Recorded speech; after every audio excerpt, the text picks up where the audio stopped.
Hey everybody, Scott Jones here again with another edition of Spotlight on Addiction, but this is a special edition. We're doing a spotlight on first responders right now, and we have a couple of great guys. As a matter of fact, we're coming to them live right now from the Palm Beach Gardens Fire Rescue. Did I say that right? You did. I did. Okay, good. I only practiced once.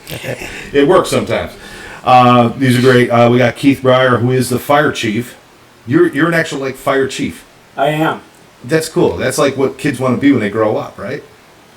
Yes. And then they get here and they rethink that. But well, yeah, it always looks better from the outside. Of course.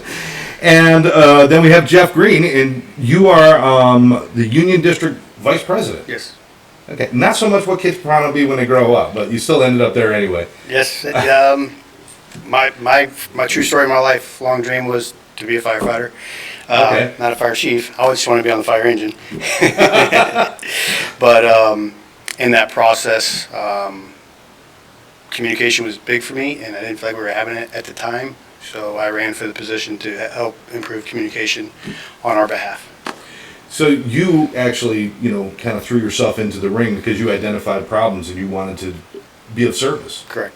Okay, well, that's fantastic. That's fantastic. Did you make everything better? That's a lot of pressure. That's a lot of pressure. You know what? I probably a better judge at that than he is, but he actually did make that.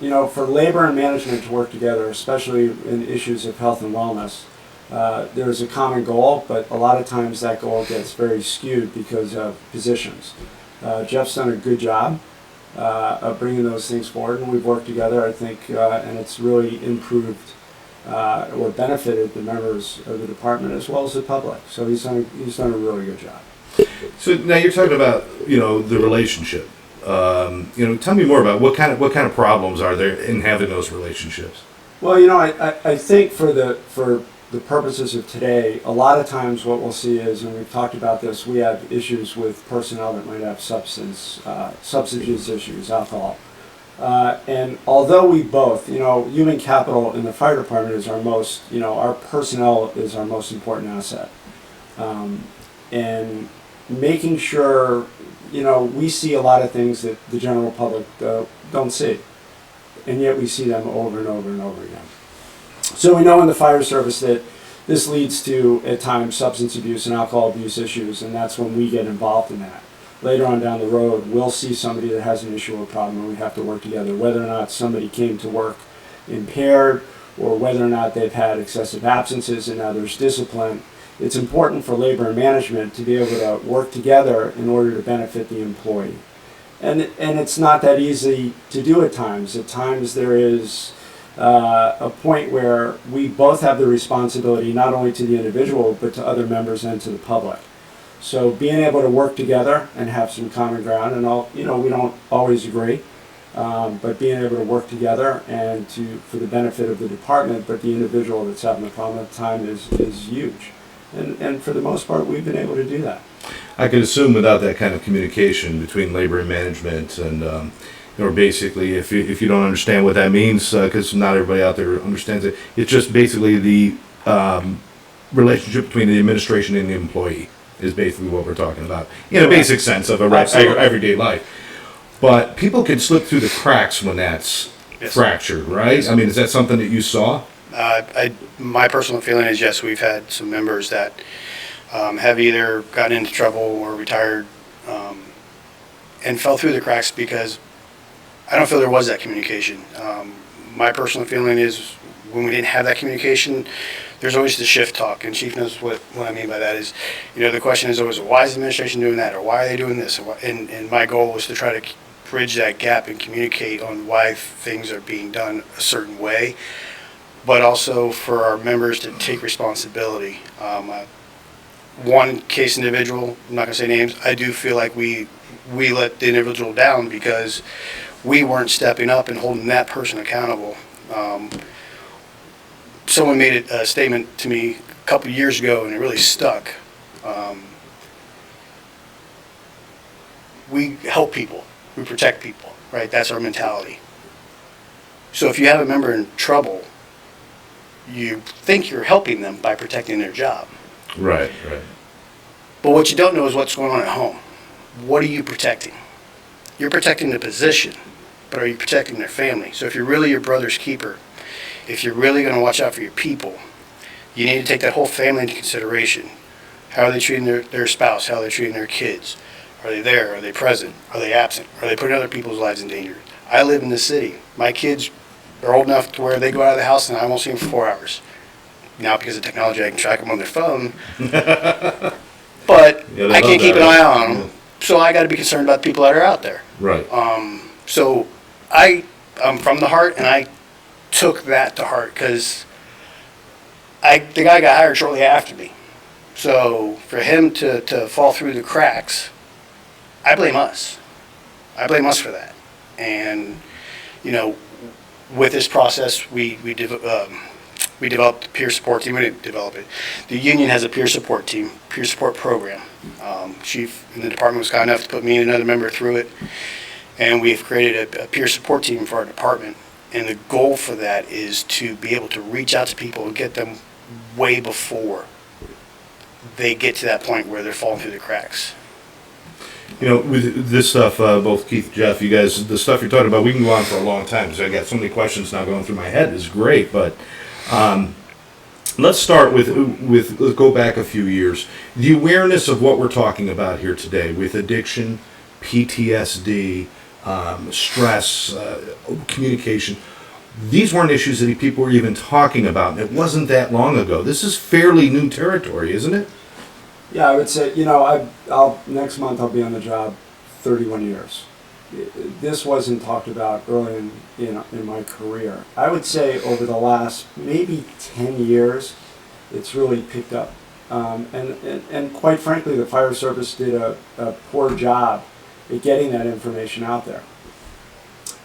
What everybody doesn't understand is administration, I don't see my personnel on a regular basis. But the other firefighters see their people every day. So when I hear of a problem and then we confront that and we say so-and-so is going to be out, they have a substance abuse problem, because they all know it, it's not a surprise to anybody. Right. So everybody knows that there was an issue and there's a problem. We're the last to find out, and then we have to do it. But I think over the last 10 years, there's been significant just communication of information on where to get help and what to look for. And understanding that these things, we're not that same fire service where you suck it up, you go back to work, do what you have to do, and if you can't handle it, you can't handle the job. We've morphed from there, you know, thank God, because what we were doing, we were pushing our personnel into substance abuse and alcohol abuse because we weren't addressing the issues that they were having. So we were, basically it was, you know, you come to work, you know, by the way, if you need any help, go to the EAP provider. And then they'll call up and it takes them a week and a half, 10 days to get an EAP provider, and then they get somebody who has no idea what we do for a living, and is really ill-equipped to be able to handle their specific problems. I think today, almost every department, especially in South Florida, has done a really good job about getting the information out there. But I can give them all the information. We have a website, PBGFR Resilient, for somebody that's having an issue that needs immediate help. We can get them all that, but they got to make the phone call. They have to have that personal responsibility to say, you know what, my drinking has gotten out of control. My substance abuse has gotten out of control. They have to take that personal responsibility. I think now the resources are out there. Now it's getting people to those resources by taking that personal responsibility before it gets too far. Absolutely. Now, Jeff, I mean, I assume that this is part of a cultural shift that you've seen as well. Big time. Where it's not just in the fire department, obviously. There's in the police and in the military, in everyday life. They're addressing it more in schools, and there's been a cultural shift. But I think you were touching on that really well, is that we've got to take care of each other. And that's kind of like the ground you're breaking right now, is where you're being responsible for each other, right? Yeah, my exposure to that, I was hired at a young age. I was hired at 19, so I grew up in the fire department. I started volunteering with the department. You know, I got hired in 2002, and that just wasn't what it was back then. My personal thing is I found out about true brotherhood when I went through my divorce and didn't know where to go or what to do. And luckily, I got pointed in the right direction. I didn't fall to alcohol or substance abuse or anything like that. So I had good guidance from a good group of people. One of them now is one of our chiefs, who's my officer at the time. So having that guidance really impacted me and really directed me to where, basically, probably unbeknownst to me, why I got involved in what I'm doing today.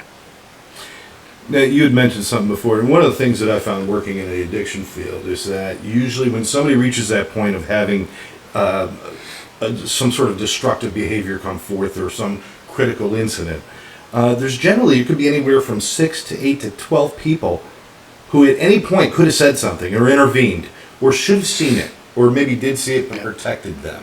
Yeah. When you're inside brotherhoods and sisterhoods, things like fire departments, and it is more of protect and help each other.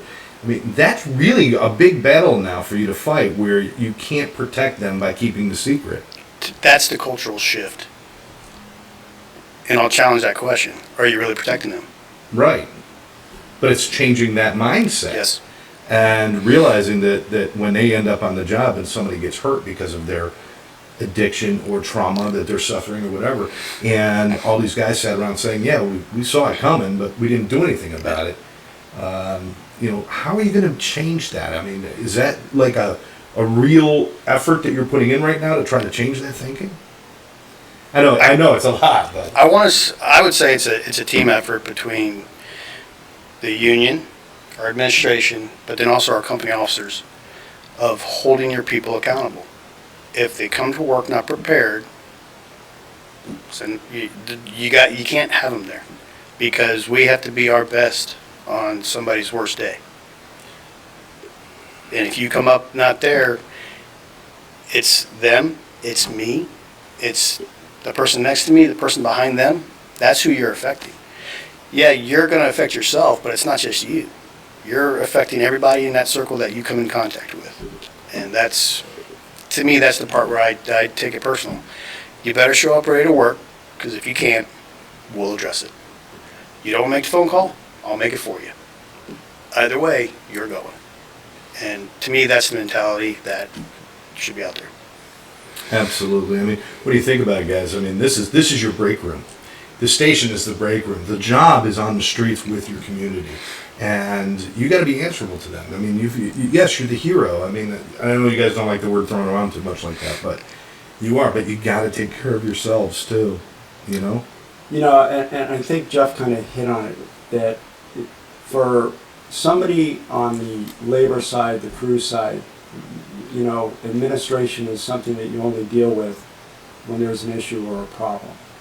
So for us to get involved is really on the outside. I give Jeff that information. We get all the information that I have good qualified people that'll make sure that information gets out. If I have good company officers, and for me the most important position in any fire rescue department is that company officer that's with those guys or women 24/7, why they're here, knows their personnel, can tell when there's an issue or a problem, and has the guts to address and face it with them. Quite frankly, we never have to get involved because it's fixed before it ever gets up to us. I trust them enough, and I have to be able to trust them enough to handle the issues, but at the same token, I have to give them the tools that they need to be able to do their job and to address these issues. So for my job is to make sure everybody has the tool, education, training, everything that they need to do the job. Where the rubber meets the road is with the crews. It's not me, I'm not the face of this fire department. But the company officer that sees those people every day, that talks to them about their family, that knows what's going on and knows what personal problems that they're having. If they're in tune enough, and if people are important to them enough, then they're going to grab them off to the side and they're going to say, listen, you've been late twice assessments, this isn't you, what's going on with you? And to open up that line of communication and then say, all right, look, we're going to get you the help and I'm going to make sure I get you in the right direction. That's what we need more of. By the time it gets all the way up to me and then we're sitting down and we're talking about terminating somebody's employment, it's way, way too late. There has been a whole bunch of errors that have happened prior to it getting to that point. So the culture is, listen, we're not the bad guys. We're there to help. I get it, but we're going to give you the tools. But at the end of the day, you have to have personal responsibility. Don't let it come to that point where you're looking at a termination because you let things go too far. And quite frankly, that's the individual, but that's everybody that was around that individual that failed or didn't want to get involved until it was too late. So our message would be, listen, these are your brothers and sisters. We take care of each other, and when you see it, you have to be willing to have that difficult conversation. You have to be. And if not, then you're going to watch a train wreck right in front of your eyes, because it's typically not going to get better. Do you put a lot on education and training for these kind of situations and moving forward? Because it's not like you can just cross your arms and nod your head and say, okay, this is it, we're doing it now. You've got to train them and educate them. Is that starting now? Yeah, so what we've done is, the state has every year, and we do that. But we also bring in somebody for every new, for Recruit Academy. We have a 4-hour behavioral health segment built in. For every Officer Development Academy, we have behavioral health built in. And it's addressed at that issue. So in other words, if I'm a captain and I'm going to be dealing with, and how do I get people in, they'll address that. How do we identify those people? How do we make sure that they get the help that they need? But we also put the website out, but we also do. We've done training with you and Karen. Through ATC. That's been absolutely phenomenal training. Jeff and the whole peer team has went through that training. Getting experts, subject matter experts in, such as yourselves, really takes the pressure. I just need to go to you and say, hey, listen, this is what we're looking at, this is what we need to do. You guys are the experts in getting this information out there. But identifying those, there's no excuse for not to have somebody that identifies the experts that can come in and do that training. For us, that training is important as pulling hose all day. In fact, to a certain extent, maybe even a little bit more, because you're giving people those tools not only to deal with the things that they see while on the job, but well into their retirement and as they move forward. Because at the end of the day, you're not going to stop seeing the things that you see. Everybody deals with them differently. But I would venture to say that there's nobody that comes out that is completely unscathed in any way, shape, matter, or form. There's going to be something. Understanding that there is help out there. You just got to seek it. And before it gets too late, jump on that and take care of those issues and problems. Would it be fair to say if the officers do their job, you don't have to do yours? Absolutely. And it's funny, I prefer it that way. We hire people, we have a promotional process, but at the end of the day, I have complete confidence in my officers to be able to, if they know the direction and what my direction is and where we want to go, they don't have to keep coming back and asking me over and over again. Jeff knows what my thoughts and opinion are as far as it comes to personnel and getting them help. Do whatever you have to do to make sure that they get the help that they need. We'll deal with all the rest of it later. But if you have competent officers that are willing to take that role, I get people all the time that say, I think that would be a great position, I'm going to do it, gets in the role, and then sits there, they don't train with their crews, they're not addressing those issues. That crushes a department.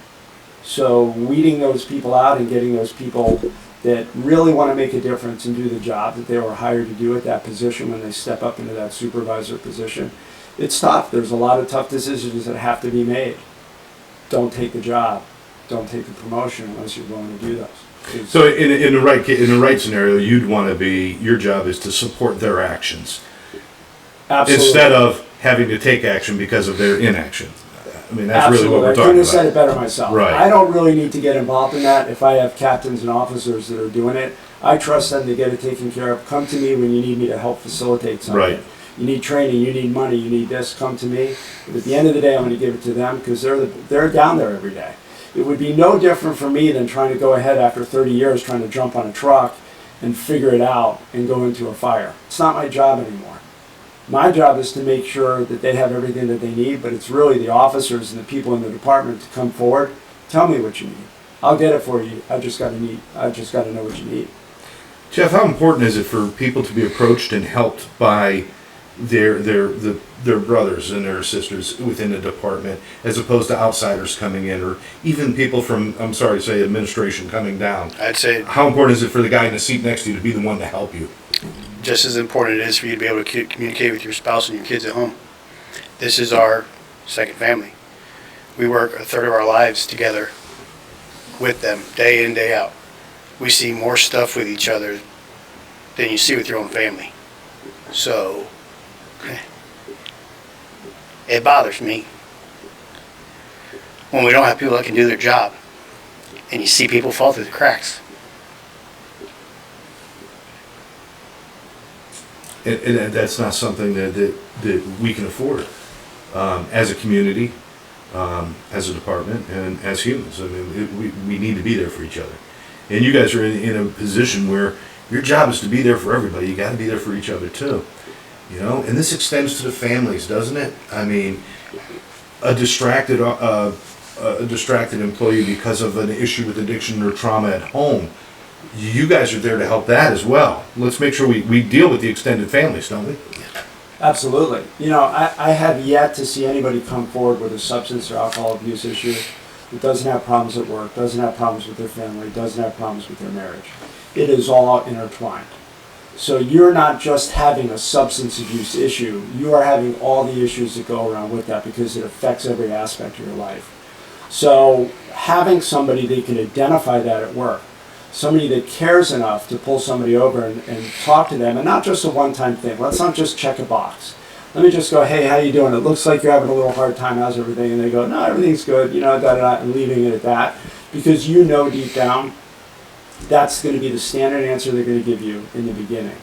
I don't know of anybody in the last 31 years that I've been involved with that's had a substance or alcohol abuse issue that has been able to just come forward and go, yeah, I got that all taken care of on my own. By the time it gets to there, they need intervention. And they don't think they need intervention at the time, but they're so caught up in their substance or alcohol abuse that they're never going to see that. They're not thinking clearly, and they need people around them that love them and care about them enough to be able to step forward and go, listen, all you have to do is come with us. We'll get you the help that you need. You just got to move forward a little bit to take that step. Ultimately, you can't make anybody do what they don't want to do. So how bad is that going to get before they lose their job, before they get divorced, before their kids aren't talking to them? If we all work together, if everybody gets what I need to do as an administrator, what Jeff has to do as an officer, what you need to do as an educator, if everybody works together and starts moving this, it'll continually get better. I think we could all agree that mental health in this country sucks. Yeah. And people are lost through the cracks. And then, you know, we just went through a thing where we were trying to get people good help, but the people that were qualified to help them weren't even on our EAP plan. We had to go ourselves, identify those people, and then call up, make the phone call, and then they get them put on the plan. So there is some, you know, administration has a responsibility to make sure that you're not just checking a box, but do I have those people that are qualified to help my people? And if not, if I just go, an EAP provider is an EAP provider, we know that that's not true. I need somebody that's PTSD certified, that's trauma trained, to be able to deal with the stuff that they do. we've had people come back and go, I went to an EAP provider and they were so enthralled with, I spent an hour telling them about what I do for a job. We didn't talk about any of my issues, they just wanted to talk about what it is in the day of life of a firefighter. So we have to make sure that we're getting the right people at the right place, so we have to do everything that we can do so it's easier for that person to get the help that they need to do. Absolutely. We went over to something else for a moment because I noticed you got really emotional there. I wanted to give you a minute. Appreciate it. What is it that gets you so emotional about this topic? And you know, I mean, this is indicative of what I've always believed, which is firefighting isn't just a job; it's a calling that you have, and it becomes a big part of who you are. Yeah. Is that what we're feeling here? For me, yeah. I love the job. I love the profession. Bluntly, it's your second family. And if you don't care about them, you're in the wrong field, in my opinion. You know, if you're going to call it me, your brother, you better treat me like one when I need you. So I'm going to assume, because I can tell even by the look in your face, you guys have both suffered losses that weren't always necessary.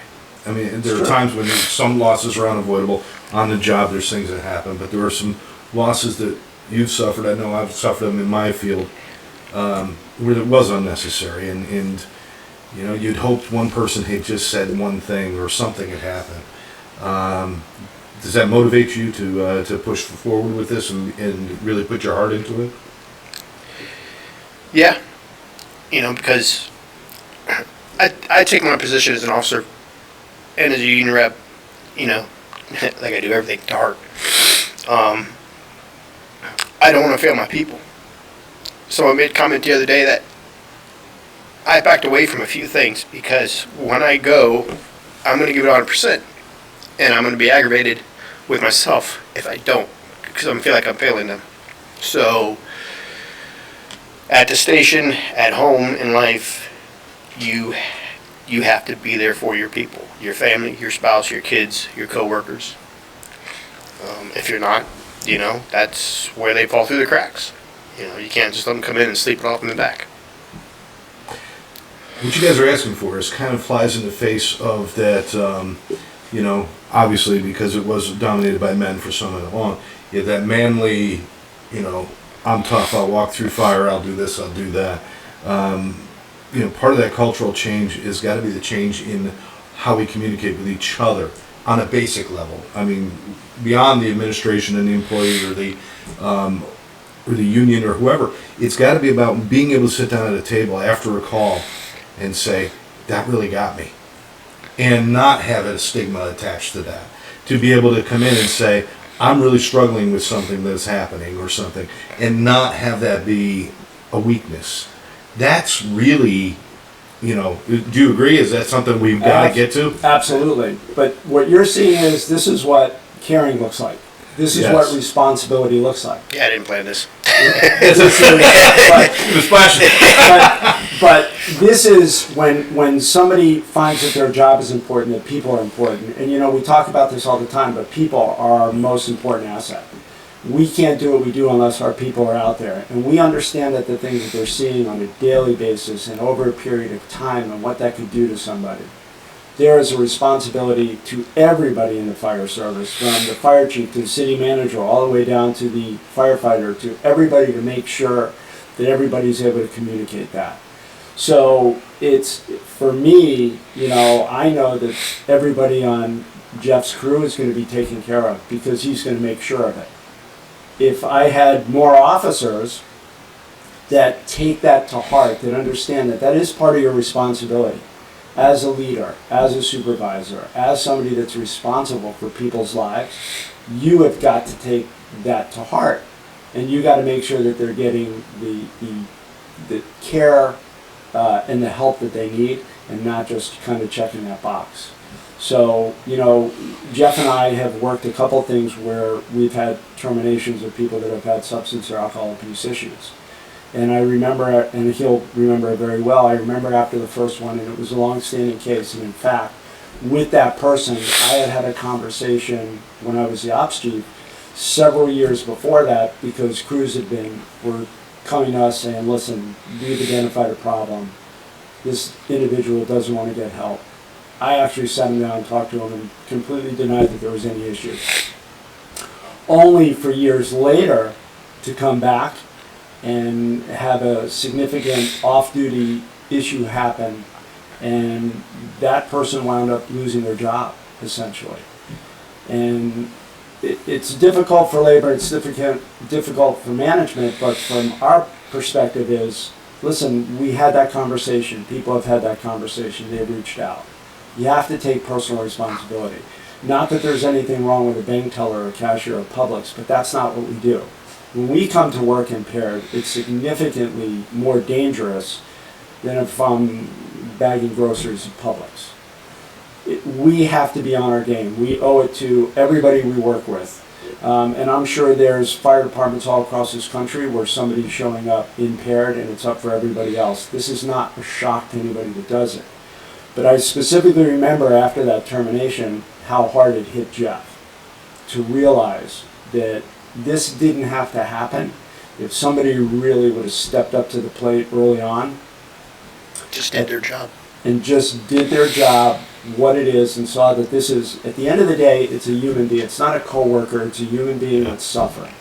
And if we take that and we focus on that whole human approach. People are important. It's an honor and a privilege to be able to help people, just like we do out there every day. Our job is an honor and a privilege to be able to do. But it's also an honor and a privilege and an obligation for us to take care of our own.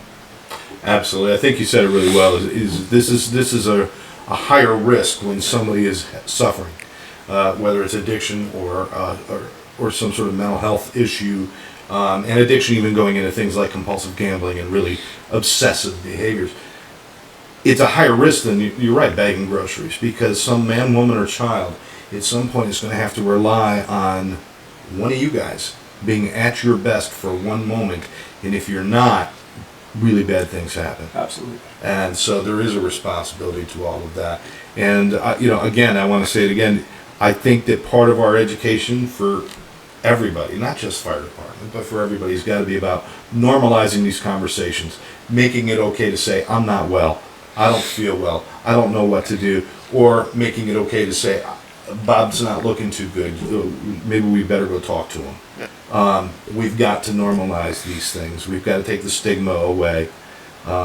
We've been too long where our solution was to hit the bar after work, and that's where all our stress and trauma goes, right? In the bottle, and it doesn't work. We proved that. So, anything else you'd like to add to this conversation? I mean, I want to thank you for your passion and your dedication to your crews. This is fantastic. Appreciate it. Cliche, just do the right thing, man. Stand up for your people. You know, if you're my brother's keeper, then be there. Be there when I need you. If you're going to be a brotherhood, then be a brotherhood. Sisterhood. Do they still call it a brotherhood with this? Be a family. Be a family. I like that. Be the family. Be there for them. And you're going to keep pushing for the education and all the things that they need so that we can make these things, maybe there'll be another issue down the road, but let's not keep running into this one, right? Yeah, and there will be another issue coming down the road. Somehow, some way, there will be. But what we're going to do is we're going to seek the people that are the experts to do it. And we're going to make sure that we find those people that are going to be able to help us to do whatever we need to do to make sure our people are healthy, both physically, mentally, emotionally. Because at the end of the day, who wants a 30-year career if you wind up self-medicating yourself and killing yourself with drugs and alcohol shortly thereafter? So it's a responsibility for everybody. I'm proud of what the fire service has done over the last 10 years. Now there is literally tons of places that people can get help. Even if I wanted to get help and I didn't want anybody in my department to know, there are still a lot of avenues and things for people to get that help. So the fire department, or the fire service in general, I believe, has stepped up. We have a long way to go, don't get me wrong. But bringing that out, bringing the experts out, and the people that are subject matter experts to talk about this, that can make that connection with our personnel. I see a lot of this moving on. I see behavioral health being a mandatory thing once a year, hopefully for personnel to go talk to somebody, just to give them that contact. A lot of guys feel that the things that they're feeling are something they shouldn't be feeling or abnormal, and then they talk to somebody else and they go, wow, that's pretty normal. Based on what you do and what you see, that's pretty normal. So the important thing is, I think it's, not that I'm an expert, everybody that I know that has ever had a substance or alcohol abuse issue, it's all self-medication. There's an underlying problem that they need to work through, and that's going to take therapy, and a lot of times it takes years of therapy to get to that place. But you got to take the first step, and sometimes we got to nudge people along to something they don't necessarily want to do. They need to acknowledge there's a problem and be okay with acknowledging that. Absolutely. And feel that it doesn't make them lesser. It makes them stronger and better. We have a policy we got to call out for critical incident stress management, depending on the type of call. Typically calls that involve kids, firefighters, and the death of them. And I've been involved in a few of them. I don't ask my crew, hey, how do you feel? I'm going to make the call. You can blame me. I'm going to make the call if that's why they come. And Larry Doling was one of the ones there, and he had a statement that was, an abnormal reaction to an abnormal situation is normal. and it stuck with me to, Yeah, that's it's normal, great. Yeah. you know? I don't try to, It's good to see this. It's good to see that it's not just saying, yeah, we got to straighten up and do the right thing. This is more like, I want to protect my family. I want them to be okay. And, both you guys, your dedication and your passion for doing this. I'm sure I could join everybody in Palm Beach County and beyond and say thank you for your service and everything that you've done for us over the years. Well, thank you, and thanks to you and Karen for everything that ATC does for the fire service. Your guys' passion. It's literally for those people who are out there that are looking and struggling or just don't know where to go, or any fire administrator or captain that just needs help. A phone call to you guys is really all they need to get all the direction that they need to be able to bring that training in. We're doing some training with you guys. The training has been absolutely awesome. I know that Jeff's been doing the training, all our peer teams. So, my job is easy. I got to find the subject matter experts, which I found, and then just, kind of put the two together. So thank you for all you guys do for the fire service. It's much appreciated. It's absolutely our honor. Karen and I both have people that we've cared about in the fire service, and you know what? Even if I didn't, I've had a lot of family members in the military, and to me, it's people who put themselves out on the line for others. But now it's time we take care of them too. So. Great. With that, I want to thank you guys for your time and again your service. I want to thank everybody for very joining much. us right here in our special edition of Spotlight on Addiction. We are at the Palm Beach Gardens Fire Service offices right now live, and we've been talking to Keith Bryer, the fire chief, and Jeff Green, the union VP, district VP. It's been great. Make sure you guys like us, share us with others. We'll catch you next time.